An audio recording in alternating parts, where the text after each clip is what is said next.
¿Qué tal? Buenas tardes. Estamos aquí para dar una pequeña reseña jurídica respecto a lo que son las medidas cautelares. El tema de hoy es medidas cautelares.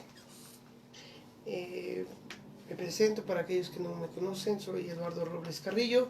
Soy defensor público adscrito a los juzgados de control y tribunal de enjuiciamiento en el Distrito Judicial de Ecatepec, en el Estado de México. También soy autor de 2 libros en materia de sistema acusatorio. Y bueno, lo que se trata con este tipo de reseñas es dar un poquito de repaso, un poquito de aportación al sistema acusatorio respecto a ciertos temas del mismo. Lo trato de hacer de forma práctica, realmente sobre cuestiones que puedan acontecer en las audiencias, en la práctica. Nos alejamos un poquito de teoría, no sin alejarnos totalmente, tomamos la referencia, pero abundamos mucho sobre el tema en concreto, ¿no? El día de hoy vamos a abordar lo que son las medidas cautelares. Bien, y empezaremos o entramos ya en el tema a fondo.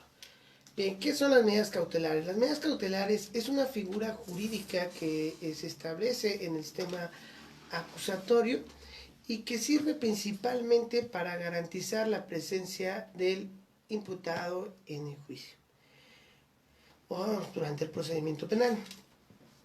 También la ley prevé que también una medida cautelar debe de servir para garantizar la protección a la víctima, ofendido, testigos o la misma comunidad, pero en esencia es para garantizar la presencia del imputado en el juicio. Bien, como medidas cautelares, la propia ley establece un catálogo de medidas cautelares. Todas ellas están establecidas en el artículo 155 del Código Nacional de Procedimientos Penales. Abarca varias medidas cautelares, en concreto son 14, y precisamente la última, que es la prisión preventiva, es la que en este momento vamos a empezar a analizar. ¿Y por qué lo analizamos en primer término la prisión preventiva? Bueno, porque en nuestro código, a diferencia de otros países, en México la prisión preventiva tiene una característica que puede ser de manera oficiosa. Regularmente en otros países no existe esta figura de prisión preventiva oficiosa, sino que se deja a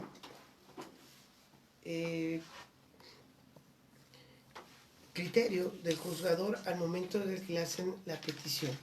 Y aquí en México no, aquí en México pues estableció el legislador que tendría que existir una prisión preventiva para ciertos delitos en específico. Y estos están contemplados en la misma Constitución, en el artículo 19 y en el artículo 155. ¿Sí? Bien, en cuanto a la prisión preventiva vamos a establecerla de la siguiente forma. Perdón, 165. Vamos a establecerla de la siguiente forma. La prisión preventiva en nuestra legislación establece una como prisión preventiva de carácter oficioso y otra justificada. ¿Cuándo procederá la de carácter oficioso? La de carácter oficioso procede en los siguientes términos. Una, en los delitos nominados, es decir, en la Constitución ya está estableciendo, en el artículo 19, cuáles son los delitos específicamente que ameritan prisión preventiva oficiosa. Y dentro de ellos vamos a encontrar un catálogo, como lo es el secuestro, trata de personas, la violación, el homicidio, últimamente el feminicidio, y bueno, ya están nominados como tal. Esa es una característica de la prisión preventiva oficiosa, que se aplica en delitos nominados, como lo que les acabo de dar un ejemplo.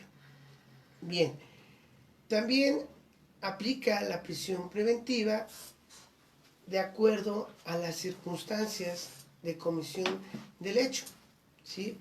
Y esto vamos a aterrizarlo en lo siguiente. La Constitución establece que cuando se traten de hechos cometidos de forma violenta, como armas o explosivos, en ese sentido vamos a entender que todo hecho delictuoso cometido con un medio violento como el arma o explosivo va a meritar la prisión preventiva oficiosa. Entonces ya vimos que es por delitos nominados, ya vimos que es de acuerdo a la forma de comisión del hecho, y por último vamos a entender de acuerdo al bien jurídico tutelado. Es decir, la Constitución establece también como prisión preventiva oficiosa aquellos hechos delictuosos, y lo establece así, considerados graves en la ley, que atenten contra 1. Seguridad de la nación, 2. Libre desarrollo de la personalidad, y 3. Contra la salud.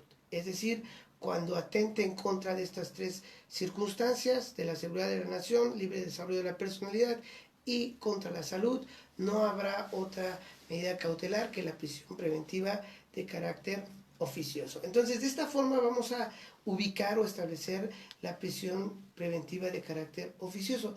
¿Por qué es importante saberlo? Bueno, porque cuando estamos ante la presencia de uno de estos tipos de hechos delictuosos en una audiencia, pues evidentemente el Ministerio Público, al hacer la petición sobre la imposición de una medida cautelar, pues únicamente con que manifieste que se encuadra dentro de estos supuestos que establece la propia Constitución y que también de alguna forma refleja la ley adjetiva en materia penal, bueno, es más que suficiente. Aquí el Ministerio Público no tendría que motivar ninguna circunstancia, simplemente fundarla de acuerdo al hecho delictuoso, se encuadra perfectamente en los supuestos para la prisión preventiva de carácter oficioso, y eso es más que suficiente.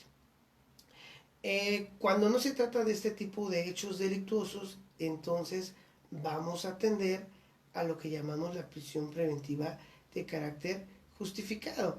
Y para eso, pues lo vamos como a desglosar en las siguientes circunstancias, que bueno, la misma Constitución en el artículo 19, pues nos establece cómo ir desglosando esta circunstancia. Primero, el artículo 19 constitucional nos dice que habrá lugar a imponer otra medida cautelar diferente a la prisión preventiva, siempre y cuando otra medida cautelar no sea suficiente para garantizar la presencia del imputado en el juicio. Es decir, primero tendríamos que ver las otras medidas cautelares si son suficientes para garantizar esa presencia del imputado en el juicio, ¿sí? Y esta medida cautelar de prisión preventiva justificada, el Ministerio Público la puede justificar en 4 aspectos. 1. La presencia del imputado en el juicio ante el temor que se vaya a sustraer de la acción de la justicia. 2. Que la libertad del imputado pueda afectar el desarrollo del mismo procedimiento o de la misma investigación. Otra circunstancia puede ser cuando la libertad del imputado trascienda a la seguridad de la víctima, de la sociedad o de algún testigo. Y el último apartado en el cual puede sustentar esta prisión preventiva al Ministerio Público, aquí sí tendría que fundar y motivar correctamente esta circunstancia, pues la ley nos establece que cuando el imputado esté siendo procesado por un delito doloso, que se persiga de oficio, o bien también cuando ya haya sido sentenciado por un delito en estos mismos términos. En estos 4 supuestos de la presencia del imputado en el juicio, del desarrollo de la investigación que puede afectar la libertad del desarrollo de la investigación, bien la protección de la víctima en la sociedad, o en su caso la sustracción, en este caso que esté siendo procesado o sentenciado por otro hecho delictuoso de forma dolosa y que se persiga de oficio, en estas circunstancias el Ministerio Público podrá fundar y motivar esta petición de prisión preventiva, que se va a llamar prisión preventiva de carácter justificado, ¿sí? Entonces es muy importante ubicar cuándo procede la prisión preventiva oficiosa y cuándo es la prisión preventiva justificada. Ojo, la prisión preventiva justificada, quien la tiene que justificar es el Ministerio Público, no el juez. Quien en determinado momento tiene que justificar esa prisión preventiva es Ministerio Público. Si el Ministerio Público en sus argumentos es deficiente en cuanto a solicitar este tipo de medida cautelar de manera justificada, la prisión preventiva justificada, el juzgador no puede rebasar los argumentos de las partes. ¿Sí? Aquí sí hay esta limitante. Cuestión que no ocurre con la prisión preventiva oficiosa. En la prisión preventiva oficiosa, aunque el Ministerio Público no la pida, aunque el Ministerio Público sea deficiente en su petición, bueno, la Constitución, como ya lo mencioné, y la propia ley adjetiva de la materia penal, pues establecen cierta obligación hacia el juzgador de imponer en este tipo de hechos delictuosos la prisión preventiva, ¿sí? Pero la prisión preventiva justificada sí debe de estar debidamente fundada y motivada por Ministerio Público. Ahora, lo aterrizo, estas circunstancias un poco teóricas, ya las aterrizamos un poquito a la práctica, ¿sí? Sí es importante conocer esto. ¿Por qué? Porque a veces, imaginemos, estamos ante la presencia, no sé, de un delito de homicidio, ¿no? Y el juez en audiencia, pues, terminan de la vinculación a proceso y juez pregunta al Ministerio Público alguna otra manifestación y el Ministerio Público a veces dice, no, ninguna otra más, ¿no? Y no ha pedido la medida cautelar. Y el juez se queda, ¿alguna otra manifestación? No, pues no, ninguna otra. Bueno, y ahí a veces el juzgador le da uso la palabra a la defensa, alguna otra manifestación por parte de la defensa, y a veces la defensa, digo, en el sentido pues desde su lógica, pero desde mi punto de vista incorrecto, a veces pide la libertad del sujeto, ¿no? Cuando estamos ante la presencia de un delito de homicidio calificado, ejemplo. Entonces, ahí es incongruente, ahí la defensa lo único que podría argumentar, pues es ser conocedor de la propia ley y no tratar de hacer argumentos totalmente incongruentes, ¿no? Es decir, ahí la defensa lo que tiene que decir, bueno, no obstante a que el Ministerio Público no pidió ninguna medida cautelar, pues estamos ante la presencia de un homicidio calificado y evidentemente la propia Constitución y la ley adjetiva pues obligan a imponer la prisión preventiva y ante ese sentido, pues como defensa, pues no me opongo a que se imponga esta, sin detrimento que, bueno, si en algún momento llegan a cambiar algunas circunstancias, pues hará valer lo conocente, ¿no? Pero hasta ahí queda el argumento. Como defensa no puedes pedir la libertad ahí porque cuando vaya a resolver el juzgador, en este ejemplo que les estoy dando del homicidio calificado, si imaginemos, el Ministerio Público no pide la medida cautelar, ¿no? Y la defensa, cuando se le da uso la palabra, él pide la libertad, pues el juzgador, pues al momento de resolver, pues sí puede denotar una deficiencia por parte del Ministerio Público al no solicitar una medida cautelar cuando es obligación, y la otra, desconocimiento de la ley por el defensor al pedir una libertad cuando la propia ley establece, la misma Constitución, una obligación al juzgador de imponer esa medida. Entonces hay que tener mucho cuidado en esas circunstancias, no siempre como defensa es argumentar libertad, no, porque hay ocasiones en las que no procede esa libertad y como abogado, como parte técnica del proceso penal, pues tú debes de conocer estas circunstancias y evitar caer en congruencias, ¿no? Creo que a medida de que tú vayas argumentando adecuadamente en cada audiencia, pues el juzgador también te va a tomar en consideración y cuando no es así, bueno, también los juzgadores empiezan a catalogar al abogado en el sentido de decir, bueno, siempre argumenta y argumenta y argumenta cosas incongruentes, ¿no? Hay que tener un poquito de cuidado en ese sentido y ganarnos el prestigio por cuestiones de conocimiento jurídico y no nada más de peticiones incongruentes. ¿Sale? Bueno, esto es lo que ya en la práctica llega a pasar. También llega a pasar algo que es incorrecto desde mi punto de vista jurídico, es que a veces el Ministerio Público pide prisión preventiva oficiosa y en el ejemplo pues no alcanza para la prisión preventiva oficiosa, ¿no? Si en el hecho delictuoso no se justifica algún supuesto de la prisión preventiva oficiosa, pues el juzgador lo que tiene que hacer es atender a las circunstancias que le están pidiendo y tal vez imponer otra medida cautelar diversa, pero no la prisión preventiva porque no procedería oficiosamente. Pero a veces llega a pasar, y esto es muy común, que el juzgador cuando le pide una prisión preventiva oficiosa y no es de prisión preventiva el hecho delictuoso de prisión preventiva oficiosa, el juzgador a veces dice, bueno, no es oficiosa, pero sí impongo la prisión preventiva justificada. Ojo, hay quien está justificando la prisión, es el juzgador, y ahí esa parte es la incongruencia, digo, de punto jurídico. ¿Por qué? Porque el juzgador no debe de asumir una postura de alguna de las partes. Él no debe de hacer los argumentos que le correspondían en primer término al fiscal. Por eso se llama prisión preventiva justificada, y la Constitución sí establece que quien debe de justificar esa prisión preventiva en este sentido tiene que ser Ministerio Público y no el juzgador. Y a veces pasa esto en la práctica.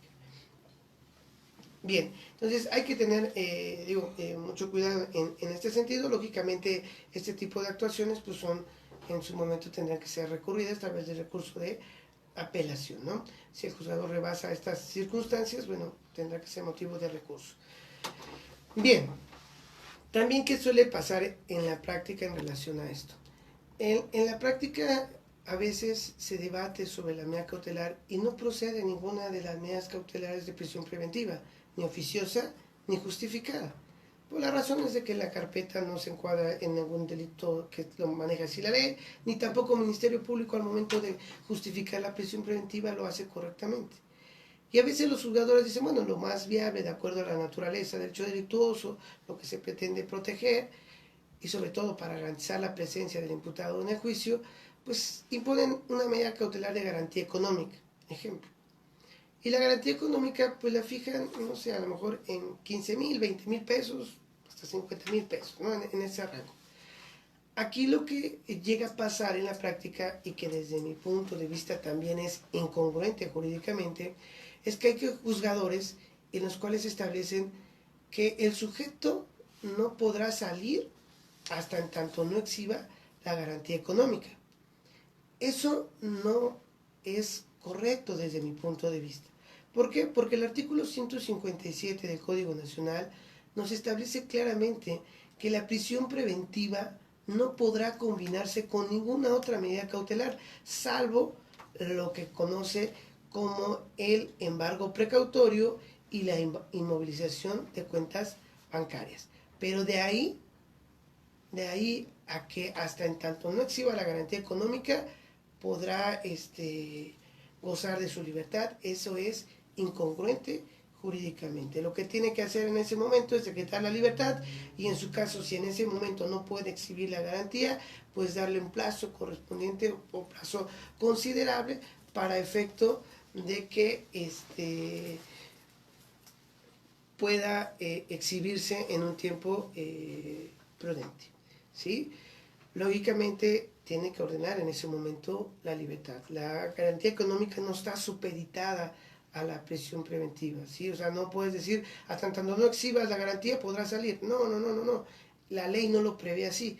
Esto es algo que se establecía en un sistema anterior, en el que había la caución o el delito grave. Y en ese caso cuando decían, es que es caución, pero hasta tanto no exhibas la caución, que de alguna manera podríamos llamarla que era efectivo, dinero en efectivo, o cualquier otra de las modalidades que establece también la garantía económica, pero ahí sí te establecía la ley que hasta tanto no pudiera exhibirla, podría gozar de su libertad. Aquí el Código Nacional no nos prevé esa circunstancia. Entonces sí debemos atender en este caso a la literalidad de la ley. Y la ley establece claramente que no se pueden combinar la prisión preventiva con alguna otra. Entonces, vamos a tener mucho cuidado en estas circunstancias. Digo, suele pasar mucho esto en la práctica y tendrá que ser motivo también del recurso correspondiente, no tanto en cuanto a la imposición de la medida cautelar, porque la medida cautelar ya la impuso, fue garantía económica, sino en cuanto a la ejecución de la misma, es decir, que se ejecute la garantía económica hasta en tanto no exhiba. Eso es contrario a lo que establece la propia ley adjetiva, ¿no? Entonces hay que tener mucho cuidado en estas situaciones y en estas circunstancias. El mismo artículo 166, digo, sin apartarnos un poquito de lo que es la prisión preventiva, nos establece excepciones para la imposición de esta prisión preventiva. O sea, esto nos dice, bueno, sí, la prisión preventiva puede ser de carácter oficioso, pero también podrá hacer alguna excepción en cuanto a estas circunstancias, y te lo maneja cuando alguno de los imputados sea, en primer supuesto, una persona mayor de 70 años de edad que esté afectada, o bien que esté afectada, ese es un supuesto, que sea mayor de 70 años de edad, el otro que esté afectado de una enfermedad grave o terminal. Ahí el juzgador podrá ordenar que la prisión preventiva pues no se lleve a cabo en el centro penitenciario, sino pueda ser en su domicilio de la persona. También puede ser que esta excepción cuando se trate de mujeres que se encuentren embarazadas, ¿no? Estos son los supuestos de alguna forma de excepción que maneja la ley adjetiva para efecto de no siempre imponer la prisión preventiva de carácter oficioso o justificado. Recordemos que la prisión preventiva es la última ratio, le llaman por ahí, es decir, es la última que vamos a verificar. Primero tenemos que ver que otra medida cautelar, cuando no sea de prisión preventiva oficiosa, otra medida cautelar garantice bien la presencia del imputado, y con eso se justifica el imponer una medida cautelar diferente a la prisión preventiva. En caso que de ninguna de esas medidas cautelares previas, de la 1 a la 13, podamos garantizar esa prisión preventiva justificada, bueno, entonces vamos ya a atenderla a esa como la última, como la excepción, como la excepción a esa regla, ¿no? Entonces, esto es muy importante. A veces en la práctica suele pasar al revés, ¿no? Primero vemos la prisión preventiva, si es prisión preventiva oficiosa justificada, y ya después vemos alguna otra que le podamos imponer, y eso es contrario a la naturaleza o al contexto histórico, o el contexto que maneja la ley adjetiva en este sentido, ¿sí? Entonces, bueno, vamos a establecer estas circunstancias. Bien, hace ratito, sin apartarnos de la prisión preventiva, establecíamos circunstancias por las cuales se pueda justificar por parte del Ministerio Público la prisión preventiva de carácter, en este sentido, justificado. Y bueno, en este sentido tendríamos que atender a lo que nos establece el artículo 168, 169 y 170 del Código Nacional, ¿no? Nos da los parámetros, nos da las circunstancias en las cuales se pueda fundamentar para efecto primero tenerlo en el primer numeral, tener al sujeto como sustraído de la acción, que se pueda sustraer de la acción de la justicia, y que esto no permita la comparecencia del mismo en el juicio. El otro es que, bueno, pueda la libertad del imputado pueda afectar el desarrollo de la investigación.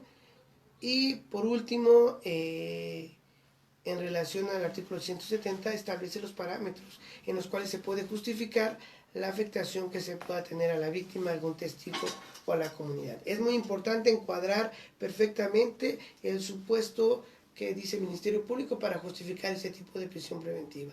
En cuanto a que esté siendo procesado o que haya sido sentenciado previamente por un delito doloso y que se persiga de oficio, debe de haber datos de prueba en el cual sustente tal circunstancia.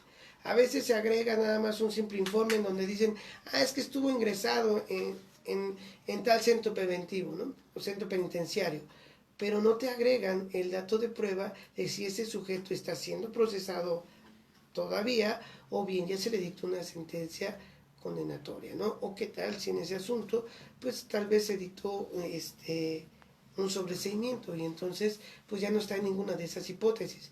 Y para esas circunstancias, pues lógicamente debe tener el dato de prueba que justifique ello, ¿sí? Bueno, entonces eso es en cuanto a la prisión preventiva, que eso es importante, ¿no? El saber cuándo procede. De ahí en fuera, todas las demás medidas cautelares vamos a atender a la naturaleza del caso en concreto, ¿no? Había mencionado yo hace un momento lo que es la medida cautelar de la garantía económica. Ojo, no confundir esta garantía económica con lo que antes llamábamos la caución. ¿Por qué? porque en la caución abarcábamos tres rubros, que era lo que son las obligaciones procesales, lo que eran las posibles sanciones pecuniarias y lo que era la reparación del daño. Esos tres aspectos los verificábamos en la caución. Actualmente en la garantía económica no observamos eso. La garantía económica únicamente se fija y se establece para tal concepto como tal, como para imposición de dicha cantidad, llamémoslo así. Únicamente lo referente lo podríamos atender así como algo parecido a lo que llamábamos antes nada más las obligaciones procesales, ¿no? El mayor o menor riesgo que se tenga de que el sujeto se pueda sustraer de la acción de la justicia, el grado, lógicamente, su situación económica. Estas circunstancias son las que vamos a atender para imponer una garantía económica. Ojo, muy importante, aquí no se abarca lo que es la reparación del daño. No hay monto en la garantía económica de reparación del daño. Y eso sí hay que tener muy en cuenta y hay que observarlo. Hay ocasiones, ejemplo, hay ocasiones en las que se da el ejemplo en los delitos de incumplimiento de obligaciones alimentarias, ¿no? Ya se tiene una cuantificación de cuánto el imputado ha dejado de dar la cuestión alimenticia al deudor, al acreedor alimentario, y ya se tiene una cuantificación total, ¿no? Y luego a veces el Ministerio Público quiere que esa cuantificación se establezca como parte de la medida cautelar. Eso es incorrecto, totalmente incorrecto.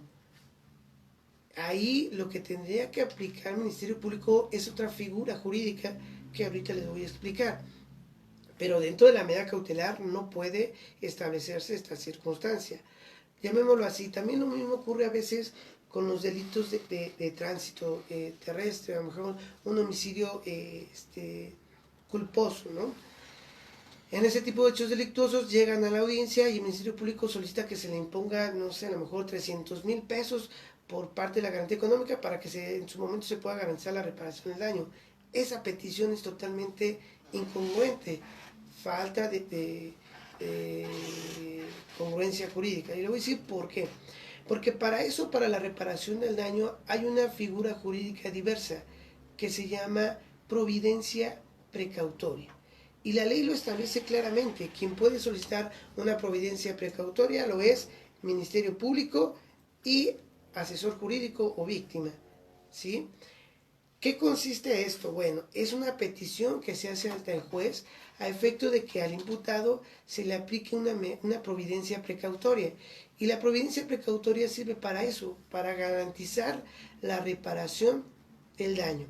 ¿Y qué consiste la providencia precautoria? Una, inmovilizar cuentas bancarias. Esa es una de las características que se establece por la ley en relación a la providencia precautoria. Es decir, yo llego, le manifiesto al juez que esta persona, imputado, tiene una cuenta bancaria en tal institución bancaria para la cual solicito que se inmovilice la cuenta bancaria correspondiente. Ello para efecto de garantizar la reparación del daño solicita se gire oficio a la Comisión Nacional Bancaria para que haga los trámites respectivos a esa inmovilización de cuenta bancaria, lógicamente también a la institución bancaria que tiene esa cuenta, ¿no? Y de esta forma se puede realizar esta providencia precautoria y garantizar esa reparación del daño, porque la figura jurídica para garantizar esa reparación del daño es esto precisamente, la providencia precautoria, no la medida cautelar. También como otra figura jurídica para efecto de garantizar esta reparación del daño con la providencia precautoria, pues es el embargo. ¿Sí? Se puede autorizar un embargo por parte del juzgador y el trámite del embargo se lleva a cabo con todos los requisitos y con todas las formalidades que son exigibles para materia civil cuando se lleva a cabo un embargo. Es decir, el juez autoriza que se lleve a cabo un embargo y lógicamente se lleva a cabo del ejecutor o el actuario del juzgado correspondiente a notificarle y embargarle e ir a la diligencia de embargo. En caso de que se oponga, lógicamente atendemos a las reglas normales de la materia civil, se oponen, se retiran y a la siguiente pues ya llegas con fuerza pública y rompimiento de cerraduras y bueno, entras y embargas los bienes, ¿no? Y todo lo demás, toda la formalidad respecto a señalar bienes, al depositario, todo es igual que en materia civil, ¿sí? Entonces, estas circunstancias, estas figuras jurídicas de la providencia precautoria, pues sirve para eso, para la reparación del daño, no la medida cautelar de la garantía económica. Son figuras totalmente diversas. Y suele pasar que en audiencia se pide ello, y bueno, cuando hay el abogado que conoce, y pues le hace saber al juez que haga valer lo conducente al Ministerio Público, si considera que el monto de reparación del daño es elevado, pues que lo haga valer en la figura jurídica y en la forma legal, ¿no? Entonces, juez a veces atendiendo esas circunstancias, pues sí, nada más fija un monto bajo de medida cautelar, de garantía económica, y bueno, le deja salvo los derechos al Ministerio Público y también al asesor jurídico o la víctima para que también ellos hagan valer lo conducente, que es decir, pedir otro tipo de audiencia para solicitar una providencia precautoria, ¿sí? Aquí entender estas cuestiones. Una cosa es la medida cautelar, otra providencia precautoria, y que hay otra figura más que se llama medidas de protección, ¿sí? Entonces, en las medidas de protección, pues lógicamente van a limitarle al imputado ciertas circunstancias, como lo es acercarse a la persona, en caso de que sean de violencia familiar, pues van a separar al agresor del domicilio donde convivía con las otras personas, y bueno, ese tipo de medidas lógicamente tienen que ser revisadas por parte del juzgador, es decir, la medida de protección es impuesta por Ministerio Público, pero debe de ser revisada por el juzgador. No todas las medidas de protección, sino simplemente las que establece la ley para efecto de revisión. Tanto la medida precautoria como las medidas de protección tienen una vigencia de 60 días, una vez que son de alguna forma una ratificada por el juzgador y la otra impuesta por el juzgador. ¿Vale? Bueno, entonces entender estas circunstancias que son figuras jurídicas diversas y que a través de ellas se puede garantizar una, la protección de la víctima, otra, la reparación del daño, y otra que es la presencia del imputado en el juicio. De todas las demás medidas cautelares, bueno, pues vamos a atender al caso concreto. Ejemplo, si el imputado sufre algún trastorno, evidentemente pues se suspenderá el procedimiento ordinario y entrará a un procedimiento especial de inimputables, pero a su vez la medida cautelar tendrá que variar. ¿Por qué? Porque el imputado pues no es, ya ahí las circunstancias han cambiado y no sería apto tener a una persona en prisión preventiva, imaginémoslo así, sino podemos aplicar alguna otra medida cautelar como el internamiento en algún hospital, la vigilancia de alguna autoridad, otro tipo de circunstancias atendiendo al caso en concreto, ¿sí? Entonces, estas cuestiones respecto a la medida cautelar pues deben de verificarse en la audiencia. Ojo, es muy importante saber que la medida cautelar la impone el juez. Ministerio Público y víctima lo solicitan, pero quien la impone es el juez. El Ministerio Público no tiene facultad para imponer una medida cautelar, ¿sí? Si eso llega a pasar, el Ministerio Público estaría cometiendo un hecho arbitrario o indebido. La providencia precautoria también la solicita el Ministerio Público y la víctima, y la impone el juez.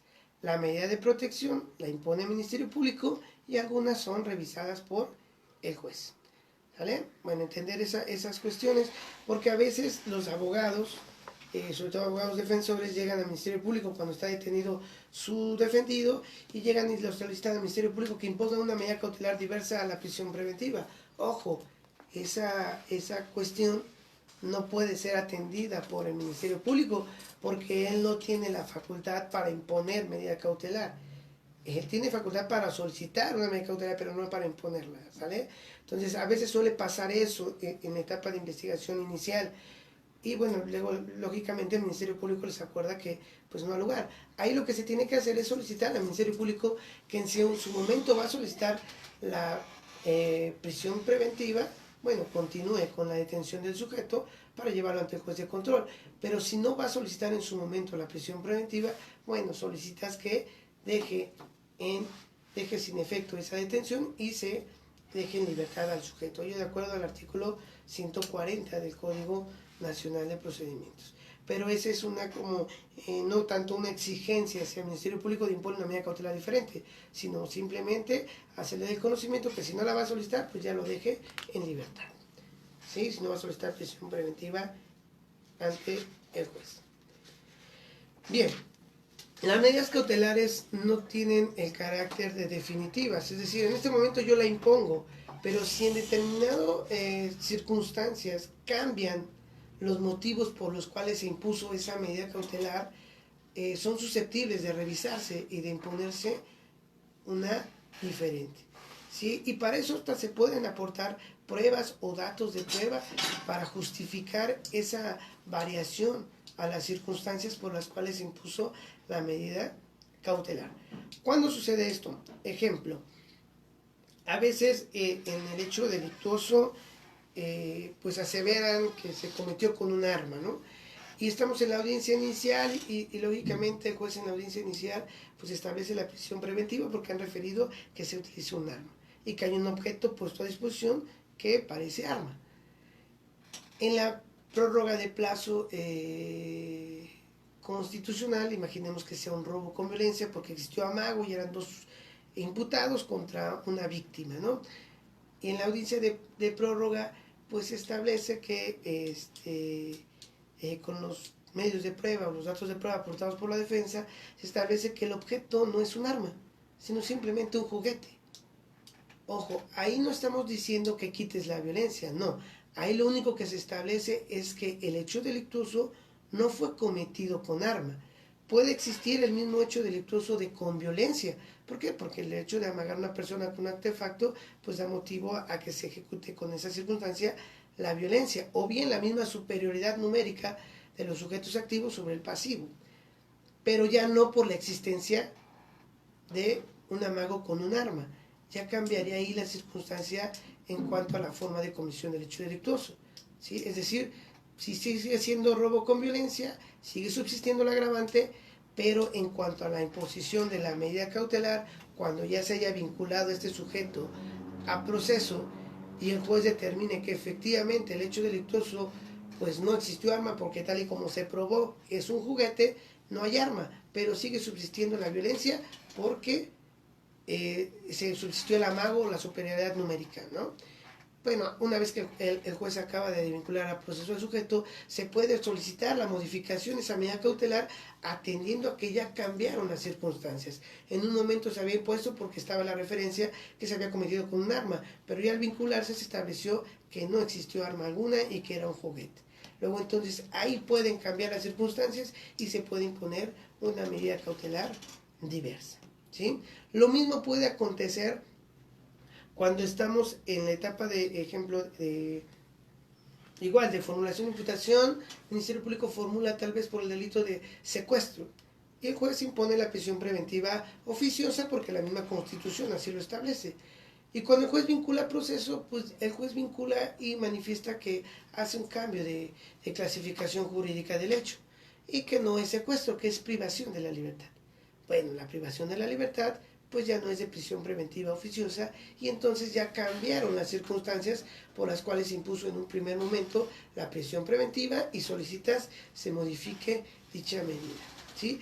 Esto puede ocurrir también al revés, ¿sí? En el sentido de que, bueno, yo lo traje a formularle imputación tal vez por privación de la libertad, se vinculó por privación de la libertad, pero ya durante la investigación yo como Ministerio Público me percato que no hay privación de la libertad, que hay un secuestro. Entonces yo al momento de acusar, acuso ya por secuestro.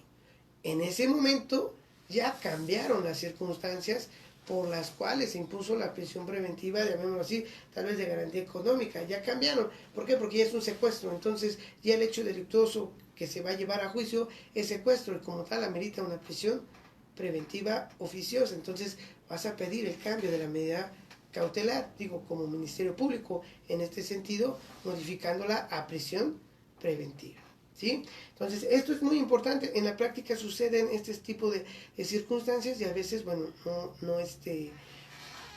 no lo sabe, ¿no? Llega a pasar que a veces un imputado ya le formularon una imputación un día anterior o 3 días anteriores, ¿no?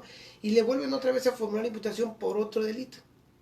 Y el imputado, y en el otro anterior, pues queda vinculado a proceso, y el imputado comparece al segundo delito, porque se trata a lo mejor igual de un hecho delictuoso pequeño, pero doloso. Y el anterior también fue doloso.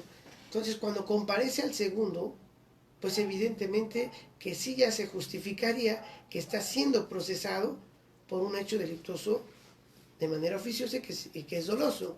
Entonces, ahí ya se le va a imponer la prisión preventiva justificada. Y aún así, y cuando el sujeto hubiese llegado voluntariamente, pues va a ingresar al centro penitenciario. ¿Sale? ¿Por qué? Porque da lugar a poner en ese supuesto la prisión preventiva justificada. ¿Sí? Bueno, lo mismo va a ocurrir cuando el sujeto ya se sustrae de la acción de la justicia y después le giran reaprehensión y lo aseguran. Bueno, pues lo primero que se genera es una audiencia para efectos de revisar la medida cautelar del sujeto y como ya se sustrajo en una ocasión, pues ya ninguna otra medida cautelar va a garantizar la presencia de este sujeto en el juicio y lo más lógico y lo más viable que se va a imponer es la prisión preventiva justificada. ¿Vale?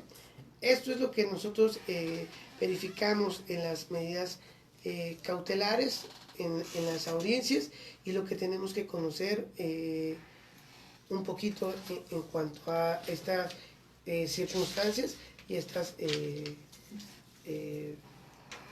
llamemos así, posiciones. ¿Vale? Bien, hasta aquí damos por terminada la explicación. Vamos a tratar de responder algunas preguntas que nos han hecho. Y dice Porfirio Luna, ¿qué opina usted del procedimiento ya que se contradice al numeral 20 de que no se puede autoincriminar el gobernado? Saludos. Bueno, aquí hablamos de otra circunstancia. Lo único que te puedo comentar al respecto es que el artículo 20 constitucional te establece en su apartado A, en fracción séptima, que el hecho delictuoso el procedimiento penal se puede resolver anticipadamente, siempre y cuando se cumplan con todos los requisitos que establece la ley para tal circunstancia. Y uno de esos requisitos es que el sujeto acepte el hecho. Tú me dices que no se puede autoincriminar. No es que el 20 constitucional te prohíba que se pueda autoincriminar. No, lo que prohíbe el artículo 20 constitucional es que se autoincrimine sin que esté asistido previamente por su abogado defensor. Eso es lo que prevé como una prohibición, pero no el que se autoincrimine. Él puede autoincriminarse, puede aceptar el hecho, siempre y cuando esté previamente asesorado por su defensor. Bien, en cuanto a Juan Ortiz, que nos refiere, maestro, ¿cuál sería la participación del asesor jurídico en el tema de la imposición de medidas cautelares? Pues mira, es importante, si el asesor jurídico está en la audiencia, el Ministerio Público hace sus argumentos, llamémoslo así, si es previsión preventiva, llamémoslo así, el hecho delictuoso amerita la prisión preventiva oficiosa. Y el Ministerio Público en la audiencia pide una justificada. Pues ahí en ese momento el asesor jurídico es quien le puede decir, señora, yo solicito que el Ministerio Público atienda la objetividad y que verifique que el hecho delictuoso es de prisión preventiva oficiosa. Y yo como asesor jurídico pediría que se impusiera esta, porque además lo obliga la Constitución a usted como juzgador, pero sí también que el Ministerio Público se pronuncie. Y entonces le va a dar uso la palabra al juez antes de dársela al imputado, se la va a regresar al Ministerio Público. A ver, Ministerio Público, pronuncie respecto a lo que está diciendo su propia víctima, ¿sí? Y entonces tendría que pronunciarse. Entonces sí es importante que el asesor jurídico también tenga participación en la audiencia, ¿no? Lo mismo podrá suceder si su solicitud del Ministerio Público es deficiente y tú al momento de argumentar pues lo haces correctamente, ¿no? Bien, John, felicidades por la conferencia. ¿Qué pasaría para el caso de que se señalara medida cautelar de garantía económica, pero hasta en tanto no se cubra, se le decreta la libertad? ¿Qué recurso debe de promover en virtud de lo que manifiesta en el sentido de que son diversas las medidas cautelares las que hace la prisión preventiva? Sí, aquí lo que tú tienes que hacer es interponer el recurso de apelación. ¿Sale? Eso es lo que tendrías que hacer. Legalmente es lo que procede, ¿no? Regularmente uno cuando está argumentando, como ya sabe los criterios a veces de los juzgadores, en ese sentido de, no, pues yo no lo voy a dejar salir hasta que en tanto no lo exhiba, tú desde antes, pues te vas en el argumento, a lo mejor se verá agresivo hacia el juzgador, pero tendrás que irte contra eso. Y su señoría, le pido que al momento de imponer una garantía económica, establezca que se le dé un término prudente al imputado para exhibirla y se ordene en este momento la libertad. De acuerdo al 157, no puede coexistir la prisión preventiva con otra. En caso de usted supeditar la garantía económica a la prisión preventiva, hasta tanto no se exhiba, pues estaría combinando las dos medidas cautelares y la ley no lo prevé. Y en caso de hacerlo así, bueno, se harán valer los recursos correspondientes, pero también en su caso se iniciará la carpeta de investigación, tal vez por el hecho arbitrario o indebido en que ocurre el juzgado. ¿Por qué? Porque lógicamente está yéndose más allá de lo que permite la ley, ¿no? Y ya sería motivo de que si en el recurso o bien en un amparo se le otorga y se le exhibe al juzgador como el que efectivamente se está yendo más allá de lo que establece la ley, bueno, traerá como consecuencia eso en contra del juzgador, ¿no? Tal vez el hecho arbitrario en el que pueda incurrir. ¿Por qué? Porque la ley sí le permite imponer medidas cautelares, sí, pero lo que no le permite en este caso es combinarlas, y él estaría haciendo esta circunstancia. Digo, eso ya es, pues, yéndote en contra, lógicamente, del juzgador. Pero sí tienes que hacer el recurso de apelación. Eso es en contra de la medida cautelar, es recurso de apelación. No tanto en contra de la imposición de la medida cautelar, sino de la ejecución de la misma. ¿Sale? Porque digo, a veces suele pasar que te la cambian y te ponen millones de pesos, ¿no? Bueno, ahí sí conviene hacer el recurso, porque, bueno, en esos, de aquí a lo que juntan los millones de pesos, pues tú podrías agotar los medios de impugnación. Bien, ¿qué nos dice? Saludos, ¿qué opinas sobre el arraigo domiciliario y la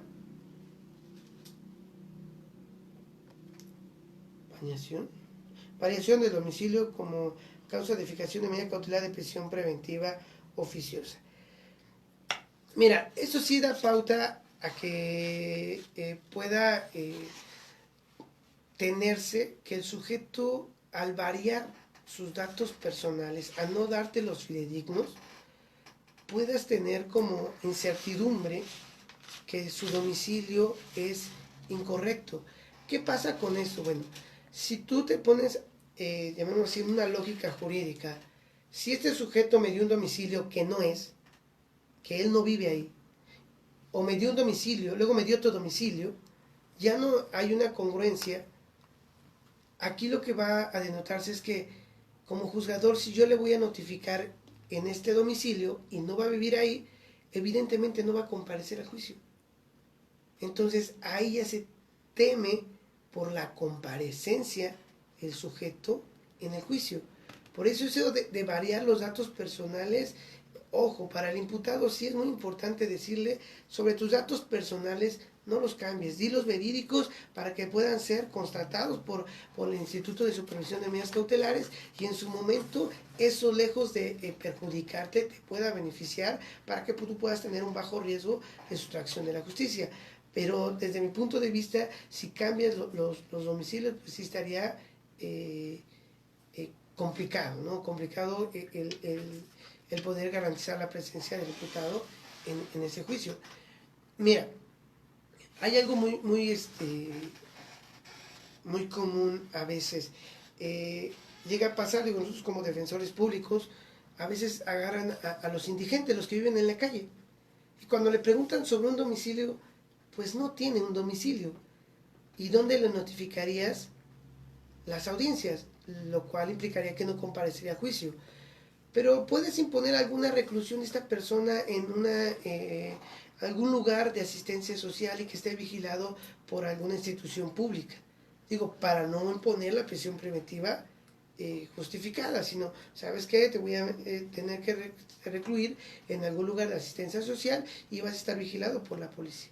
Ahí vas a estar y ahí te voy a notificar la fecha de la audiencia.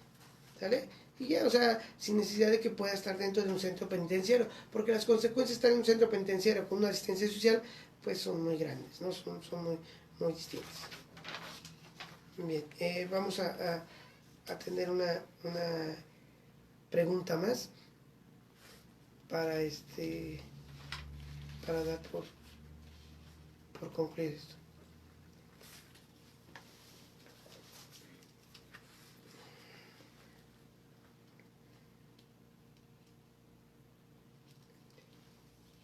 Bien, esta la contestamos al final. Adri Muñiz, ¿qué opinas sobre el asunto de Cancún, donde en un asunto de homicidio doloso en grado de tentativa haya tenido variación de prisión preventiva oficiosa por la garantía económica de 10,000 pesos? Hoy, bueno, es que un homicidio doloso, la misma Constitución lo establece como parte de una prisión preventiva oficiosa. El grado de tentativa no considero que sea parte de otro delito, sino conforma el mismo, pero es en grado de consumación. Entonces, no considero que hubiese sido adecuado el que hubiesen cambiado esta medida cautelar, pero bueno, si fue así, pues tendrían que, en este caso, el Ministerio Público y la propia ofendido, que en este caso, víctima en este caso, porque fue tentativa, pues hacer valer el recurso correspondiente. Eso, fíjese, le podría generar responsabilidad al juzgador, porque es un hecho delictuoso en lo que la ley y la Constitución obligan al juzgador a imponer la medida cautelar de la prisión preventiva. Entonces, el hecho de que no cumpla con esa obligación, lógicamente la cargaría de responsabilidad. Desconozco en concreto cuáles sean las particularidades del caso y las circunstancias por las cuales se pudo haber modificado, pero por lo que tú me comentas del tipo de delito, pues no ameritaría el que se hubiese puesto una garantía económica, ¿no? Ahí denota tal vez, así como tú me lo pones, alguna arbitrariedad del juzgador o el desconocimiento por parte del mismo respecto a ello. Adriana me dice, maestro, en su experiencia, ¿cuál es la posibilidad de que un juez modifique la prisión preventiva oficiosa por enfermedad grave del imputado?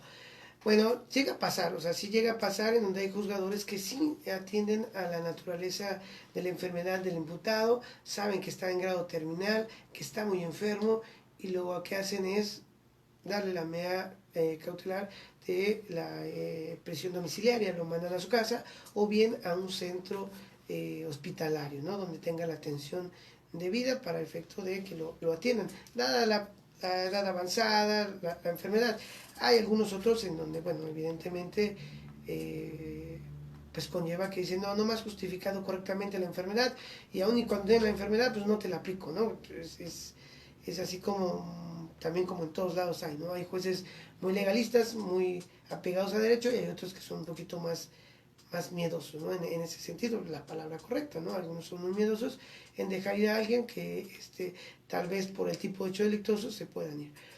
Hay una particular, la medida cautelar en México y sobre todo la prisión preventiva y sobre todo la oficiosa, es muy peculiar aquí nada más en nuestro país, porque en otros países no lo hay. ¿Cuál es la circunstancia? Bueno, pues la seguridad. Siendo sinceros, los mexicanos somos muy, ¿cómo le podría llamar? Ingeniosos, pero a veces ingeniosos para lo malo. Y lo vemos en este sentido. Y el ejemplo, claro, no voy a dar nombres, no voy a dar nada, pero el ejemplo es claro. Si dentro de prisión preventiva se fugan, ahora imagínate si no le das la prisión preventiva por ese tipo de hechos delictuosos, pues evidentemente si le das cualquier otra, pues jamás va a ir. Ejemplo, si está un sujeto por homicidio calificado y le dan, no sé, una garantía económica de muchos miles de pesos, le dicen que tiene que estar en su casa, ¿tú crees que en su casa va a estar y va a ir a las audiencias y va a estar regresando a su casa, ir a las audiencias y regresar a su casa? Pues tal vez a veces no. Y la verdad falta un poquito de cultura jurídica en ese sentido. También como abogado le dirían, no, mejor ya escápate porque cuando te dicten la sentencia vas a ingresar, ¿no? Entonces, esa parte de cultura jurídica, de acatar lo que te dice la ley, pues no la tenemos muy arraigada. Entonces, por esa razón existe la figura de prisión preventiva oficiosa, ¿no? Y bueno, Esto es parte de nuestra realidad.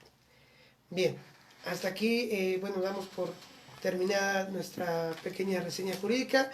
Agradezco a todos los comentarios que han hecho a través del Facebook. Espero en próximas reseñas jurídicas poder pues seguir platicando con ustedes sobre ciertos puntos, ciertos temas del sistema acusatorio. De antemano les agradezco a todos, nos vemos pronto.